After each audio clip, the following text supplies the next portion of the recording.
गुरु भगवान को नमन है।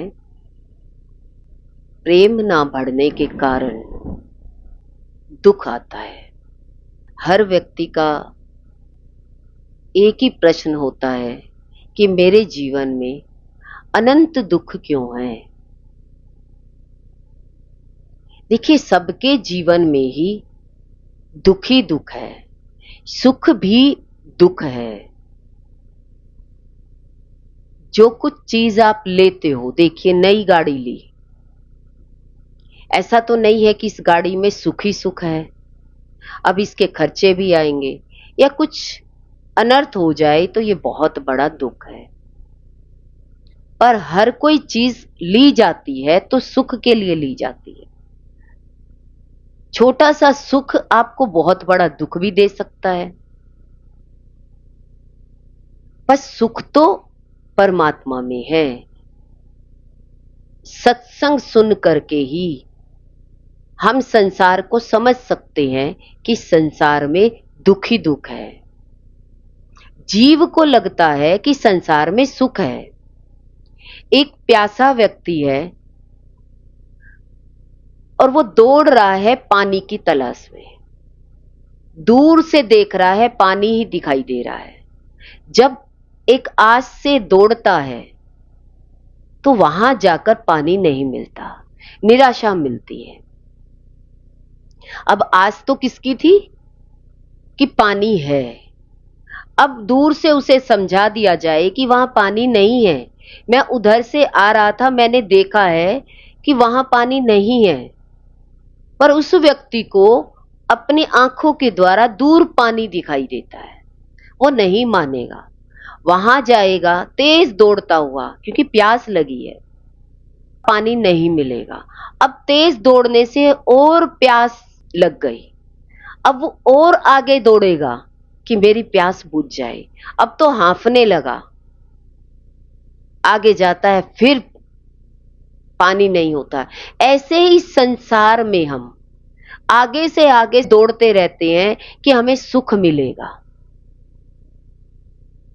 पर किसी का भी ये अनुभव हो कि संसार में सुख है, किसी को किसी भी चीज में सुख मिला हो, भौतिक वस्तुओं से सुख मिला हो। बचपन में बच्चे को खिलौने अच्छे लगते हैं। आप कहीं भी लेकर जाए, उसे खिलौना दिखाई दे जाए तो वो रोने लग जाएगा, मुझे खिलौना चाहिए। अब उसे खिलौनों में ही सच लगता है। जैसे ही वो 15 साल का होता है तो उसे खिलौने दिए जाए तो वो क्या कहेगा? अब खिलौनों की तरफ ध्यान भी नहीं देगा। टॉयज की शॉप दिखाई दे जाए तो भी वो नहीं मांगेगा। उसे मालूम हो गया कि इसमें सुख नहीं है, खुशी नहीं है। पर उस समय में बचपन में बताया गया तो वो नहीं मानेगा। अगर थोड़ी सी मैच्योरिटी होती तो समझ में आ जाती, रोता नहीं, जिद नहीं करता। ऐसे ही गुरु संसार में हमें बताते हैं कि संसार में सुख है ही नहीं। पर जीव को जितना समझाएं वो उतना ही उल्टा चल करके कहेगा कि मुझे तो भौतिक चीज का सुख चाहिए। मैच्योरिटी नहीं होती, मतलब समझदारी नहीं होती। सहज मिल जाए कोई चीज बहुत अच्छी है, उसके लिए दुख मनाना, परेशान होना, वो बेवकूफी है। तो जीव क्या करता है? जो चाहता है वो मिलता नहीं है, और जो मिलता है वो चाहता नहीं है। सबकी यही कहानी है। सब इसी तलाश में घूम रहे हैं, पर दुख ही दुख मिलता है। देखिए, संत के पास जितनी पब्लिक खड़ी है वो दुखी है या सुखी है? अगर संसार में सुख होता तो संसारी नगरी उतर करके ना मंदिर में मिलती, ना मस्जिद में मिलती, ना संत के पास मिलती। इसका मतलब सब प्यासे हैं किसके? सुख के। आए तो संत के पास सुख की तलाश में ही है कि सुख मिल जाए। ये तो गुरु कृपा हो गई कि गुरु ने हमें आत्मज्ञान दे दिया। हमें नहीं मालूम था कि हम ये शरीर ही नहीं है। हम तो शरीर की जो कमी थी, जो हमारे पास थी नहीं चीज, उस चीज के लिए दौड़ कर गए थे। और गुरु ने कहा कि तुम ये शरीर ही नहीं हो, तुम आत्मा हो। स्वरूप के लिए कोई गया है गुरु के पास, मुझे स्वरूप का ज्ञान हो जाए? हमें स्वरूप का पता ही नहीं था, स्वरूप क्या होता है। पर गुरु ने कृपा करके हमें स्वरूप का ज्ञान दे दिया। हम भाग्यशाली हैं।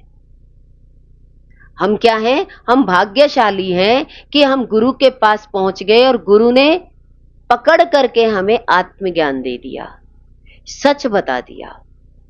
जो तुम लेने आए हो इसमें सुख अभी भी नहीं है, जो तुम चाहते हो उसमें सुख नहीं है। फिर भी गुरु क्या कहते हैं? ये ले जाओ खिलौना, तुम्हारी इच्छा पूरी तो होगी, पर इच्छा के बाद मैं ये भी बता रहा हूं तुम्हें दुख भी होगा। पर जब दुख आ जाए तब तुम मेरे पास आ जाना, उस समय में मैं तुम्हें वो ज्ञान दूंगा जिससे तुम्हें दुख ना मिले। तुम्हें खिलौनों से जितना खेलना है खेलो, संसार बुरा नहीं है, पर संसार में आसक्ति बुरी है। बच्चा कहे कि मैं तो खिलौनों से ही खेलता रहूंगा, स्कूल नहीं जाऊंगा, पढ़ूंगा नहीं, कुछ नहीं करूंगा जिंदगी में, बस मुझे ये खिलौनों से खेलना ही अच्छा लगता है, तो आप क्या कहोगे? आप समझदारी से बच्चे के खिलौने को सामने दिखा दोगे, ये लो, मैं किसी को भी ये आपका खिलौना नहीं दे रही, पर तुम थोड़ी देर के लिए पढ़ लो, आगे आने वाले समय में ये खिलौना अच्छा ही नहीं लगेगा। ऐसे ही जब हम गुरु के पास जाते हैं तो गुरु भी कहते हैं तुम्हारा संसार नहीं छीनेगा, मैं तुम्हें कहता ही नहीं हूं तुम्हारा संसार छूट जाएगा, पर तुम्हें अपने आप ही ये संसार भाएगा नहीं। कैसे नहीं भाएगा? जैसे एक बच्चे को खिलौना अच्छा नहीं लगता, उसे भगवान का खिलौना नहीं, अब तो भगवान चाहिए। अब तो बता दिया कि आपके अंदर परमात्मा है, तो समझदार बच्चा कहेगा मुझे तो अपने में ही दिखा दो बस, बाहर में तो टाइम खराब हो जाएगा, समय निकल जाएगा, पर मुझे तो आज ही आनंद चाहिए।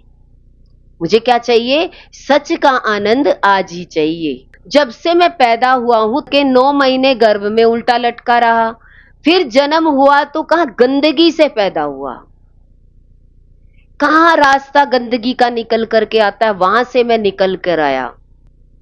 उस दुख की शुरुआत देखते देखते कहते इंसान 40 का हो गया, 50 का हो गया, पर दुख को समझना नहीं चाहता।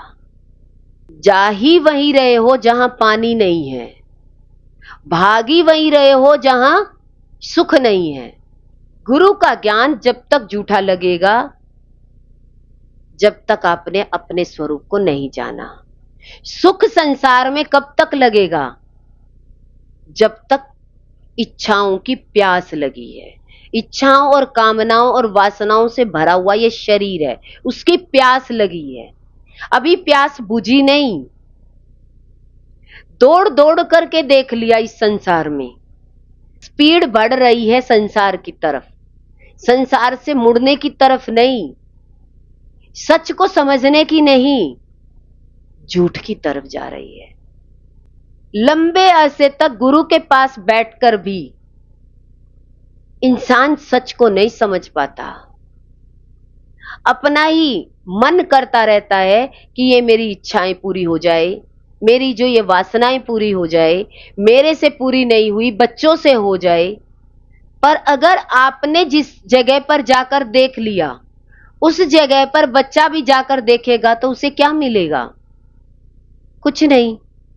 पर आप भी वही बात कहे कि नहीं नहीं हमें नहीं मिला, तुम्हें मिल जाएगा, इसका मतलब मैच्योरिटी आप में भी नहीं आई, समझ डेवलप आपकी भी नहीं हुई। आपको भी अभी अंदर में लगता है कि इस संसार में सुख है। अब आप बच्चे को कितना भी समझाओ, रो मत, पर इसमें सुख नहीं है, पैसा बर्बाद करना है, बच्चे को समझ में आएगा? उसे पैसे का ही नहीं पता, चाहे वो कितने हजार का खिलौना हो। आपको पता है ये खिलौना वेस्ट है, ये बच्चा घर ले जाकर के कोने में रख देगा, फिर भी आप उस अनजान बच्चे को समझा नहीं सकते, आपको दिलाना पड़ेगा। ऐसे ही जब हम गुरु के पास जाते हैं तो गुरु हमें चाहे कितना भी ये बात कह दे, नानक दुखिया सब संसारा, सोई सुखिया जिस नाम आधारा, जिसने भगवान का नाम लिया है, जिसने भगवान का आधार लिया है, वही सुख देख सकता है। संसारी को एक दिन आना ही पड़ेगा संत के पास, अध्यात्म के पास। और गुरु हमें समझाएंगे कि आपके 3 स्वरूप हैं। 3 स्वरूप कौन कौन से हैं? एक जीव का स्वरूप है, एक जगत का और एक जगदीश का। कौन कौन से हैं? हमारा जीव भाव, जिस शरीर को हम मैं माने बैठे हैं, ये जगत का स्वरूप है। ये संसार सारा मुझे चाहिए, इसके बिना कोई जिंदगी नहीं है। और जगदीश का स्वरूप सर्वत्र परमात्मा है, कण कण में भगवान है। ऐसा ज्ञान गुरु से मिलता है। हम आस्तिकता में चलते हैं तो जगत और जीव का पता लगता है, नास्तिकता में चलते हैं तो खाली जगत जगत का पता लगता है, द्वैत में ही रहते हैं। और जब सद्गुरु के सानिध्य में जाते हैं तो हमें तीनों स्वरूपों का ज्ञान हो जाता है कि शरीर से जीव भाव में मैं सच्चिदानंद स्वरूप हूं। यह समझाया जाता है जीव का स्वरूप, यानी सत्य चित और आनंद स्वरूप। जीव को अगर ये समझा दिया जाए कि तुम शाश्वत हो, पर उसको कितना समझ में आएगा? सदा रहने वाले हो, आप में ज्ञान ठसाठस भरा हुआ है, पर क्या जीव उस बात को समझेगा? से समझाया जा रहा है कि तुम ये शरीर नहीं हो, तुम आत्मा हो, तुम सत्य हो। पर जीव सत्य को समझना नहीं चाहता, जीव भाव में रहना चाहता है, शरीर भाव में रहना चाहता है। अगर जीव का स्वरूप समझाया जाए तो आनंद स्वरूप ही है, ये शक्ति से भरा हुआ है। ये जीव क्या है? 33 करोड़ देवी देवता इस जीव के अंदर है। अपना स्वरूप पहचान जाए तो परमात्मा स्वरूप है। देखिए, आपसे किसी भी प्रकार से गलती हो गई, आपने किसी को चोट पहुंचा दी और आपको ज्ञान है तो कितना दुख होगा। सच का ज्ञान पता लगने के बाद तो आपको दुख लगेगा ही नहीं। आप क्या कहेंगे? अरे बाहर जो झगड़ा हो रहा है वो आवाज आ रही है, तो क्या आप झगड़ा देखने जाएंगे? उस झगड़े में मिक्स होंगे? आपको ये मालूम है कि ये झगड़ा कर रहे हैं तो ये अज्ञानता में कर रहे हैं। जीव को समझा दिया जाए, स्वरूप समझा दिया जाए, तुम जो ये लड़ाई झगड़ा कर रहे हो इसका कोई अस्तित्व नहीं है। झगड़ा करने के बाद क्या होगा? एक दूसरे का नुकसान होगा। जब आपको सच्चिदानंद स्वरूप का ज्ञान हो गया तो आप झगड़े में मिक्स ही नहीं होंगे। अब आपको ज्ञान से सच समझ में आ गया। अब घर में कोई अज्ञानी है, कुछ कुछ कुछ कुछ बोले जा रहा है, आपको उनकी बात का कितना असर होगा? आप उन्हें समझाएंगे? अगर आप उन्हें ज्ञान समझाएंगे तो वो आपका ज्ञान नहीं सुनेगा। क्यों नहीं सुनेगा? क्योंकि वो गुरु की शरण में नहीं है। आप भी सत्य समझाना चाहोगे, नहीं समझेगा। वही बच्चे वाला उदाहरण ले लो कि खिलौना इसे खेलना है तो खेलना है, खेलना नहीं है, बस घर तक लेकर जाना है। ऐसे ही इस संसार में सुखी नहीं रहना। अगर आपको पता है ये संसार रहने वाला नहीं है तो आप रिश्तों को कैसे बना के रखोगे? संसार में आप तो खराब नहीं करोगे, क्योंकि आपको सच समझ में आ गया। जीव भाव से आप मुक्त हो गए, आपको ये ज्ञान हो गया कि ये शरीर में नहीं हूं, तो मुझे ये शरीर का ज्ञान ये नहीं सुन रहा है, तो मुझे अज्ञानता में इसके साथ झगड़ा करना चाहिए या चुपचाप सुनना चाहिए? समझाओगे तो समझेगा नहीं, क्योंकि उसको तो अपने शरीर भाव का ही पता है। वो उस भाव से हटना ही नहीं चाहेगा, क्योंकि उसे ज्ञान ही नहीं है। ज्ञान आपको है तो आप साइड हो जाओगे, आप गलत नहीं करोगे। गुरु से ये ज्ञान मिल जाए कि मैं जीव भाव से कैसे ऊपर उठूं, कि मैं सच्चिदानंद स्वरूप हूं, मेरे को इस बात का कोई फर्क नहीं पड़ेगा। ये जीव भाव में बोल रहा है और मैंने जीव का स्वरूप समझ लिया है कि जीव जीव भाव में इसी तरीके से ये कार्य करेगा। पर मुझे ये बात समझ में आ गई, अब आपको उनकी बातों का कोई असर नहीं करेगा। अब किसने समझाया? गुरु ने हमें जीव का स्वरूप समझा दिया कि जीव दिखाई तो देगा, संसार दिखाई तो देगा। अगर वो संसार दिखाई दे रहा है तो फिर खुशी से ही रह लो। स्वरूप तो इसका रहने वाला नहीं है, एक दिन समाप्त हो जाना है। जीव भाव, अज्ञान खत्म हो जाने वाला है। जब सच समझ में आ गया तो आप अपने शरीर की मैं को लगाओगे ही नहीं। अपनी मैं जिसकी समाप्त हो गई तो कहते हैं फिर कौन बचा? जब आपने देख लिया कि मेरी ही मैं नहीं बची, आत्मा ही बचा है, परमात्मा ही बचा है, तो फिर दूसरा है क्या?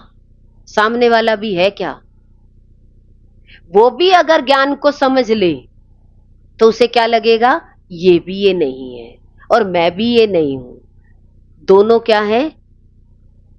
इस संसार के कठपुतलियां ही हैं हम। ये भगवान नचा रहा है, जीव के स्वभाव में नाच रहा है। पर सच समझ में आ गया तो नाचने का आनंद लोगे। देखिए, हमें मालूम है कि ये संसार सत्य नहीं है। जितने रिश्ते हैं आपको मिले हैं, वो रिश्ते धीरे धीरे एक एक करके अलग हो जाएंगे। मालूम है आपको, एक एक करके अलग हो जाएंगे। कितने लोग आपने शुरुआत में देखे, देखते देखते कोई 5 साल, कोई 10 साल, कोई 20 साल, एक एक करके सब चले गए। देखिए, एक बार हम गए थे कन्याकुमारी। वहां क्या था? सूर्य डूबते हुए और सूर्य उगते हुए देखना। मालूम है कि जिस डूबते हुए सूरज को देख रहे हैं, थोड़ी सी देर में अंधकार हो जाएगा, तो उसका देखने का आनंद लोगे नहीं लोगे?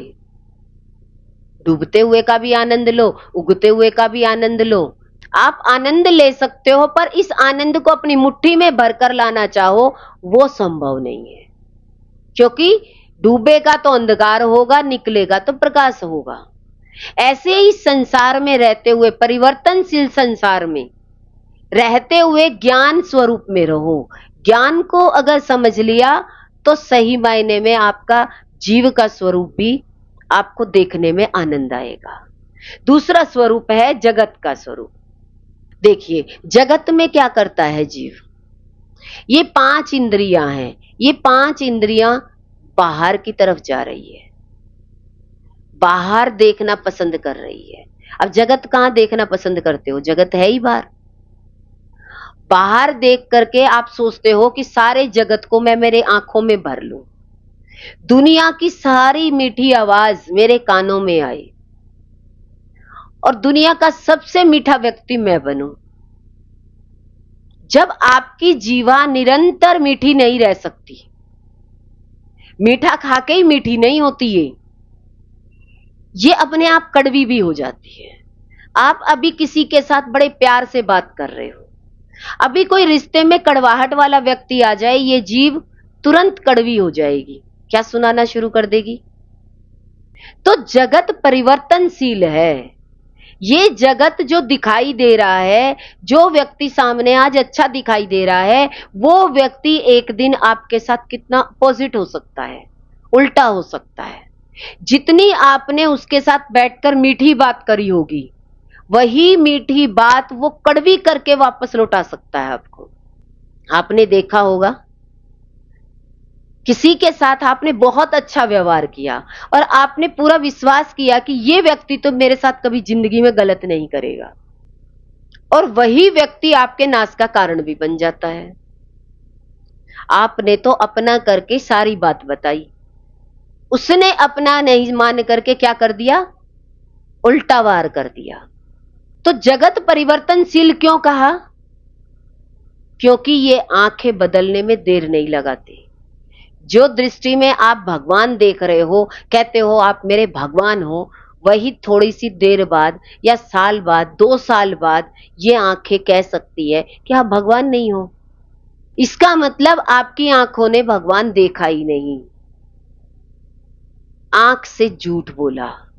जो दिखाया आंख ने वो सच नहीं बोला, तब भी झूठ था और आज भी झूठ है।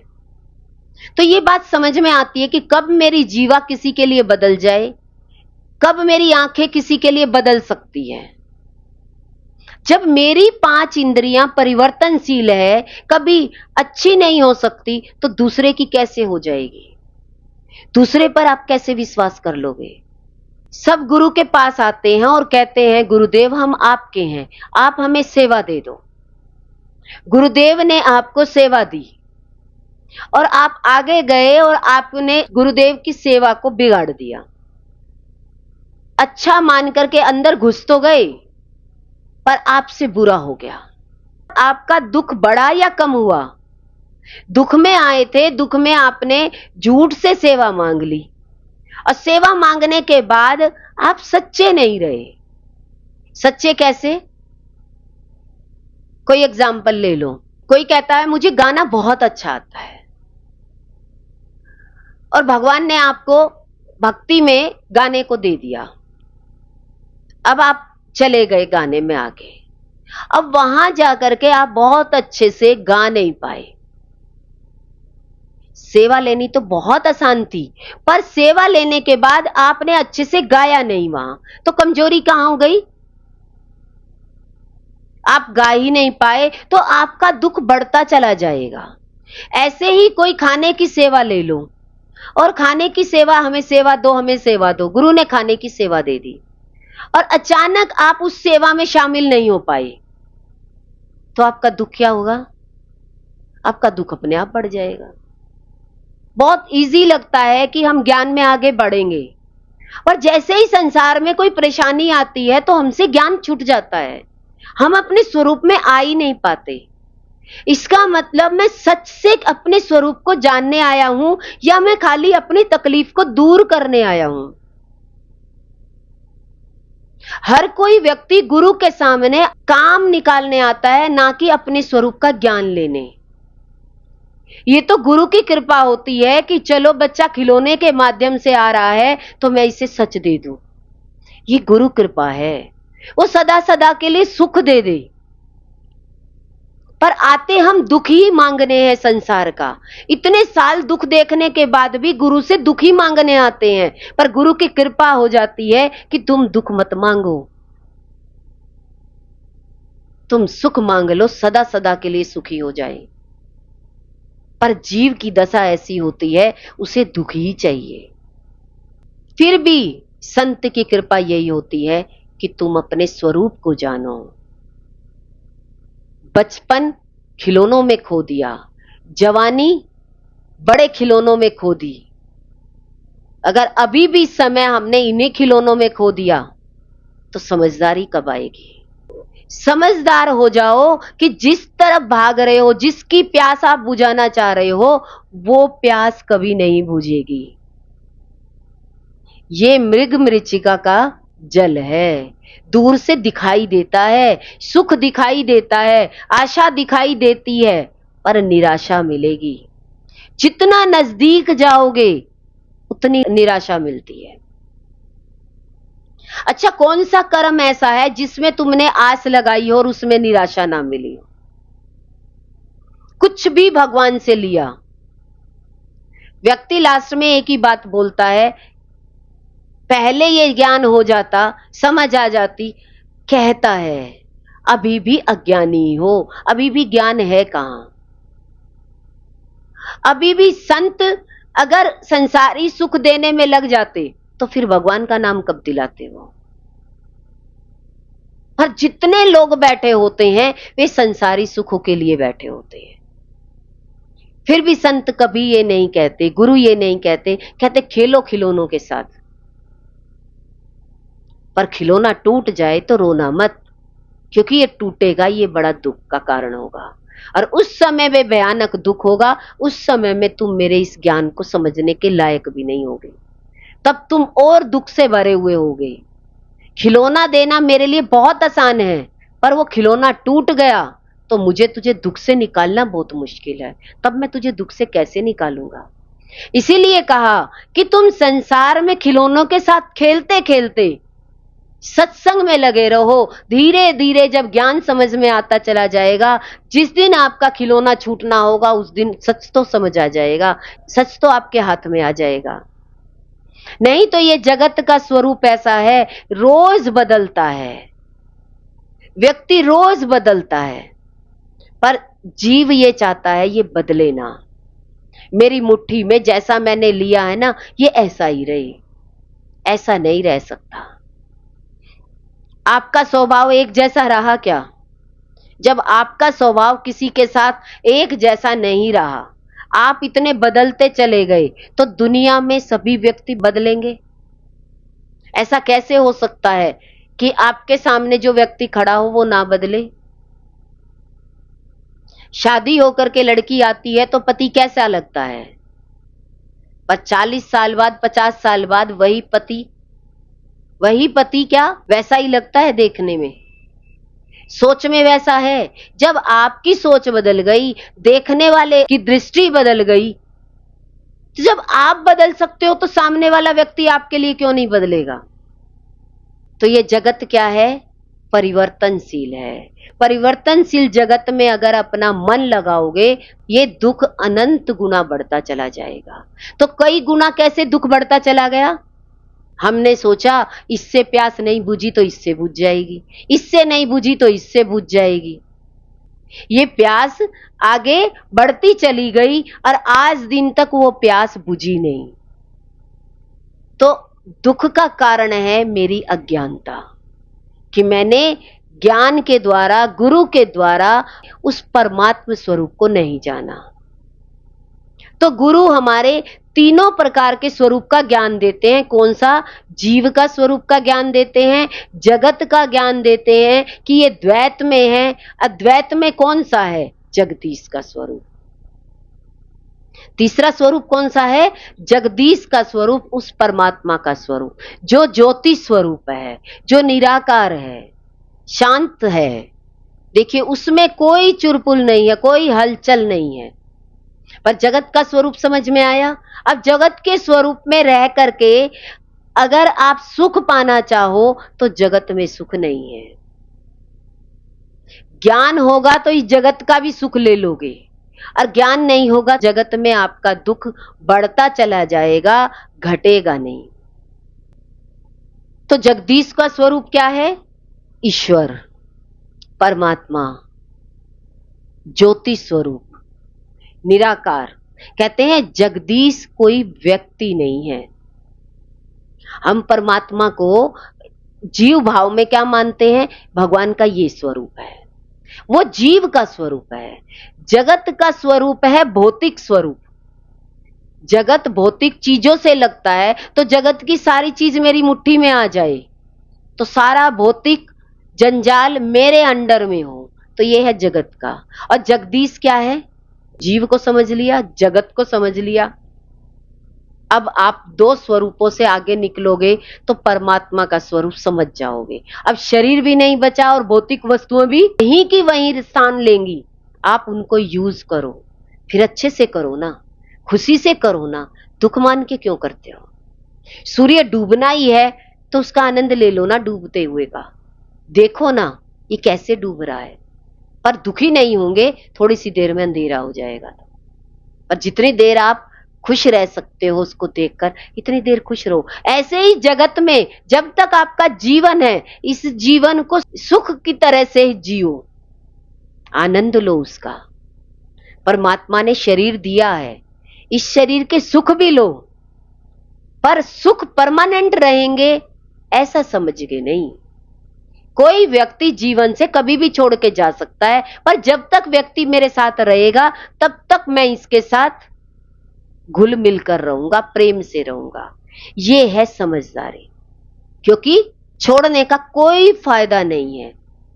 कोई है तो उसका फायदा तो उठा लो, नुकसान क्यों?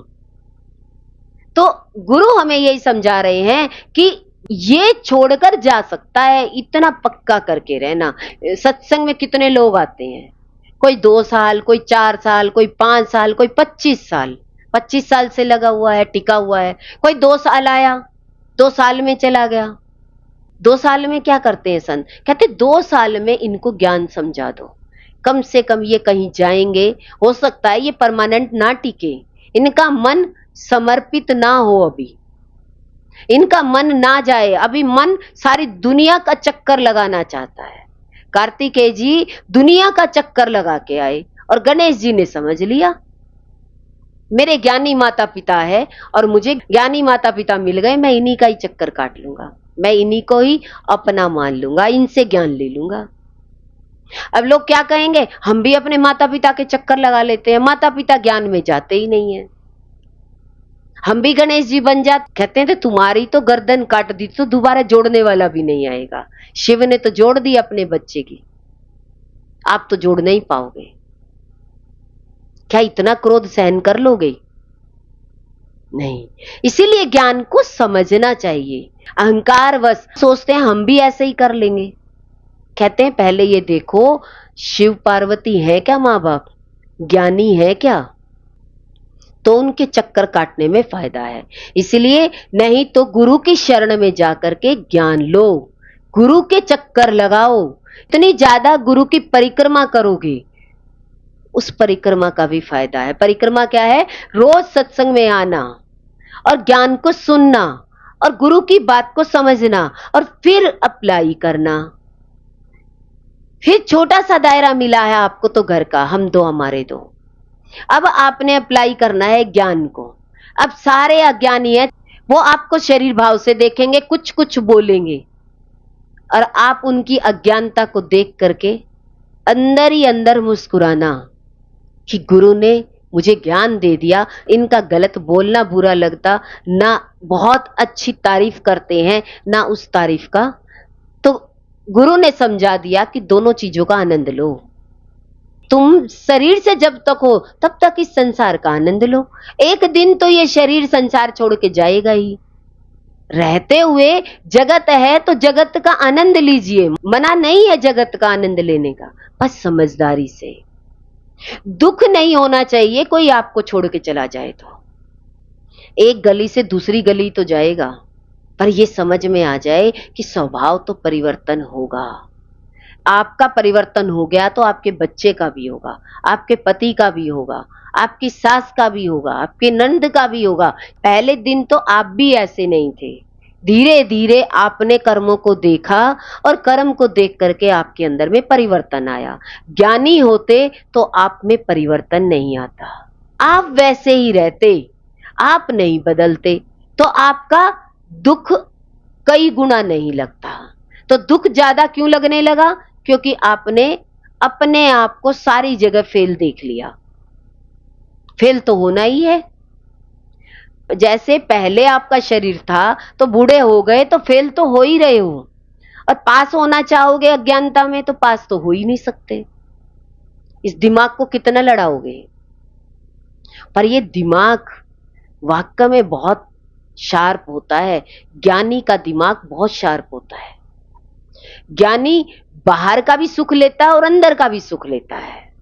जैसे सेल फोन को देखिए, एक प्लास्टिक का है, उससे दूसरा व्यक्ति बात कर रहा है और आप तक उस मोबाइल फोन के द्वारा वो बात पहुंच जाती है। क्या है वो? एक प्लास्टिक का टुकड़ा है। प्लास्टिक का टुकड़े में इतनी एनर्जी है कि उसका तार जुड़ते ही आप तक बात पहुंच जाती है। ये मोबाइल फोन किसने बनाया? एक इंसान ने। तो उस इंसान का माइंड कैसा होगा? जब एक सेल फोन दूसरे विदेश से यहां तक आपकी बात करा सकता है तो आपका माइंड कितना शार्प होना चाहिए? क्या आपका दिमाग दूसरे की तरंगों को नहीं पकड़ सकता? जिसने फोन बना दिया तो कौन होगा वो? मास्टरमाइंड भगवान का ही तो दिमाग होगा। इसका मतलब आपसे ज्यादा दिमागदार तो ये सेल फोन नहीं हो सकता। तो दिमाग की तरंगे कितनी दूर तक काम करनी चाहिए? तो इसका मतलब दिमाग कितना टफ है कि आप पास बैठे व्यक्ति की बात नहीं जानते कि इसके अंदर में क्या चल रहा है।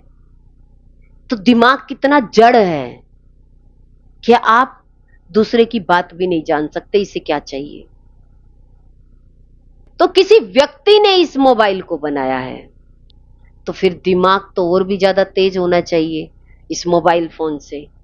तो फिर अंदाजा लगा लो कि हमारा माइंड कितना काम करता है। 1/3 हिस्सा काम करता है। तो तार से तार जोड़ने पर क्या होगा? एक दूसरे से तार जोड़ने पर आप सबकी ताकत को यूज कर सकते हो। तो इसका मतलब सबके साथ आपको सब तरह के व्यक्ति चाहिए, पैसे वाला भी चाहिए, सेवा वाला भी चाहिए, तो सबके साथ तार जोड़ देनी चाहिए या कट कर देना चाहिए। तो व्यक्ति क्या करता है संसार में? जड़ता के कारण सबकी तारें काट देता है। सबकी तारें अगर आपने काट दी अपने दिमाग से, तो तार जुड़ी हुई नहीं होगी किसी से, तो आपकी पावर कैसे बढ़ेगी?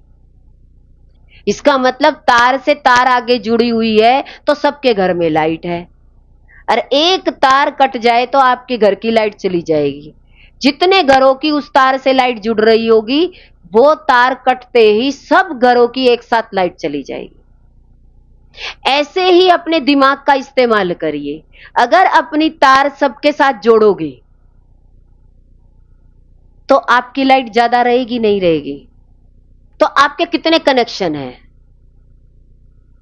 अपनी बत्ती गुल हो रही है तो दूसरे को लाइट क्या दोगे? अपने ही घर में अंधेरा है तो लाइट कैसे दोगे? इसीलिए गुरु कहते हैं पहले अपनी लाइट किससे जलाएं? पावर हाउस से जोड़े। किससे जोड़े? गुरु से।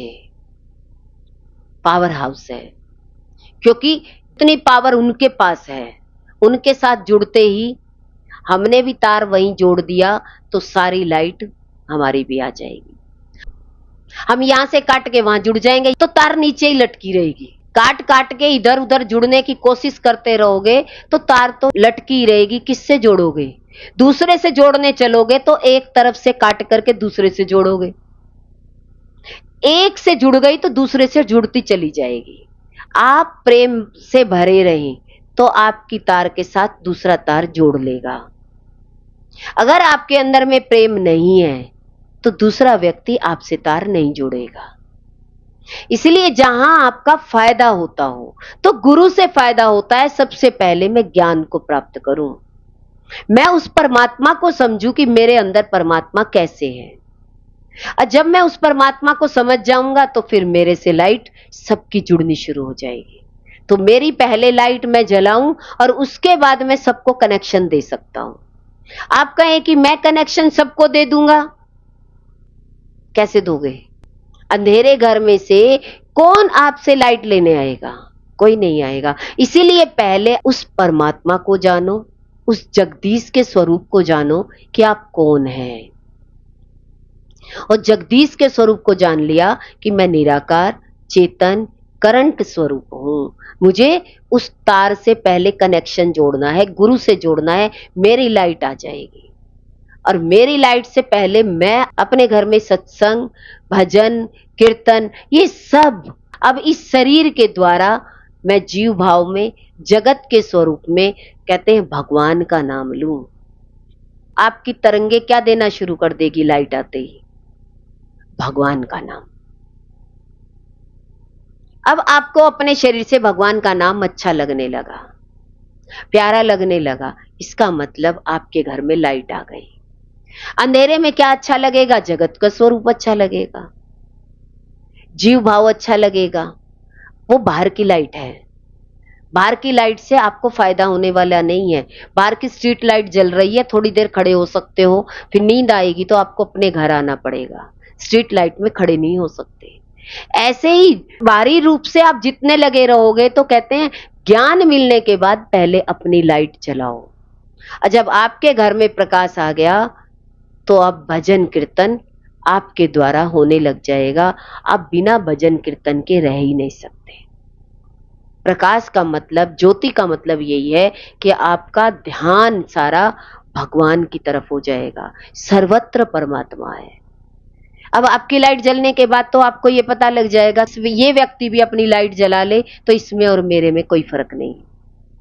नहीं तो आप समान अंधकार जैसा ही स्वरूप आपको गुरु का लगेगा कि मेरे जीवन में अंधेरा है तो गुरु के जीवन में भी अंधेरा है। वो संसार की तरफ मुड़ते हुए दिखाई नहीं देंगे। वो सारा दिन भगवत भाव में रहेंगे, भगवान का नाम जप करेंगे।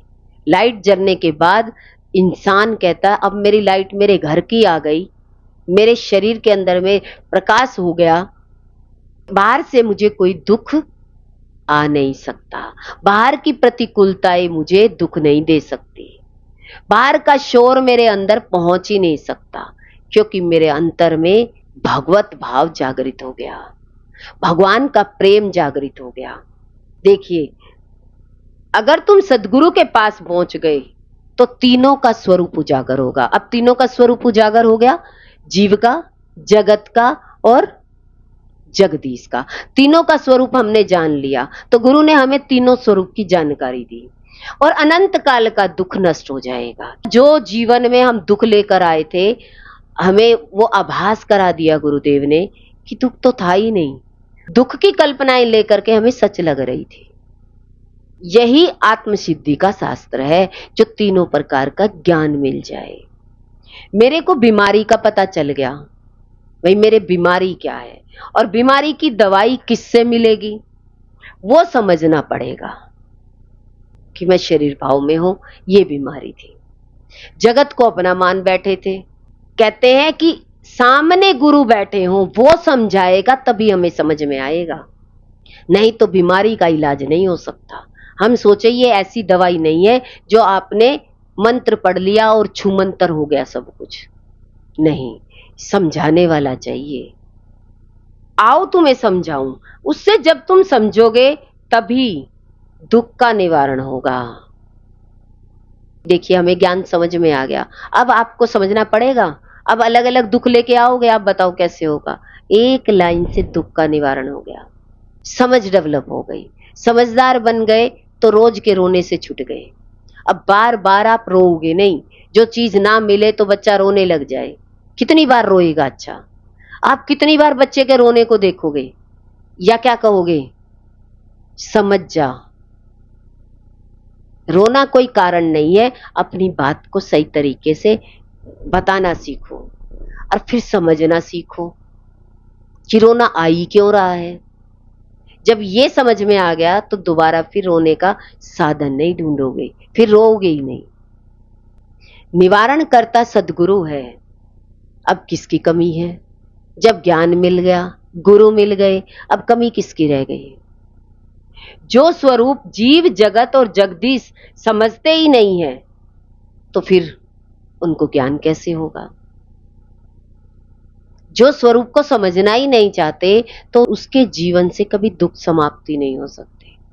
अब संसारी सोचता है मैं तो घर में बैठ के मेरे दुख समाप्त हो जाए, पति सोचे मैं पत्नी का दुख समाप्त कर दूंगा, मैं सत्संग लेकर आया हूं, मैं पत्नी को समझा दूंगा।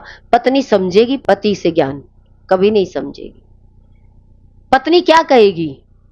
तू मुझे दुख मत दे, बस दुख का कारण तू है, तू मुझे अच्छे से रख ले, कि मुझे क्या चाहिए वो समझ ले तो मेरा दुख समाप्त हो जाएगा।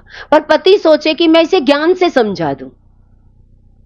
इस जीवन में कुछ नहीं रखा है, ना रोटी खाओ, ना पानी पियो, ना पहनने को मांगो, ना रहने को मांगो। गृहस्थी रहो पर सन्यासी की तरह जीवन लीड करो। क्या मिलेगा? तो वो व्यक्ति ज्ञान लेगा। गुरु भी यही कहते हैं कि ये संसार तुम्हारे लिए बना है, ये सुख तुम्हारे लिए बने हैं, तुम इनका आनंद तो लो, दुखी क्यों होते हो? झगड़ा क्यों करते हो? प्रेम से तो रह लो। ये सुख है तो उसका सुख भी ले सकते हो। अगर दुखी होना है तो उससे झगड़ा कर लो। अब आपने देखना है कि संसार में मुझे बच्चे, पति, परिवार मिले हैं, तो अब मैं इनके साथ क्या करूं? जब तक रहे तब तक सुख भोगूं। पर सुख तब भोग सकते हो जब आप गुरु के ज्ञान में बैठ जाओ, साक्षात गुरु से ज्ञान लो, सामने गुरु समझाने वाले हो, तभी ये दुख आपका समाप्त हो सकता है। जब भी आप गुरु से प्रेम करोगे, आपका ज्ञान से प्रेम होगा, तो सबसे पहले आपको गुरु श्री रूप में मिलेंगे। श्री रूप में का मतलब शांति, आनंद, ज्ञान, ये सब कुछ आपको मिलेगा, ये संपत्ति है। और इनके साथ जो लक्ष्मी कहते हो, धन कहते हो, तो कहते पहले वही आएगा। आपके सारे खिलौने मिलेंगे आपको संसार के, पर आपको ज्ञान के द्वारा ये निस्सार लगेंगे, पर मिलेंगे जरूर। संसार समाप्त नहीं होगा, भरपूर मिलेगा। पहले क्या मिलेगा? आपको संसार मिलेगा, सारी दुनिया के खिलौने मिलेंगे, सारे ऐश्वर्य वैभव सब कुछ आपके सामने। भगवान कहता है ये भी ले ले, ये भी ले ले, खेल ले। अब आप बच्चे को सारे खिलौने देंगे, वो कहते हैं नहीं खेलना, आप दे दो किसी को भी, मुझे तो क्या चाहिए। भगवान दिखाई देंगे कि गुरु ही भगवान है। कैसे भगवान है आप जान जाओगे, पर लगातार गुरु की शरण में रहकर ही इस ज्ञान को हम समझ सकते हैं। नहीं तो ये ज्ञान इतना आसान नहीं है समझना। जीव भाव में शरीर सच मानोगे, जगत में आपको जगत सच लगेगा, और जगदीश में आपको कहते शरीर भाव में ही आप परमात्मा को देखेंगे। पर कहते हैं जगदीश कोई व्यक्ति नहीं है, वो निराकार परमात्मा है। आपका जीव भाव छूटेगा तो आपको धीरे धीरे शरीर भाव सबके दिखने दूर हो जाएंगे। सब परमात्मा के रूप में खड़े हैं, कण कण में परमात्मा विराजमान है। तो कहते जगदीश का स्वरूप जब आपको समझ में आ गया, तो ये तीनों स्वरूप समझने के बाद आपका जीवन आनंदमय हो जाएगा। दुख सदा सदा के लिए समाप्त हो जाएंगे, दुख का निवारण हो जाएगा, अंधकार दूर हो जाएगा, प्रकाश आपके जीवन में आ जाएगा। गुरु भगवान के अनंत अनंत शुक्राने।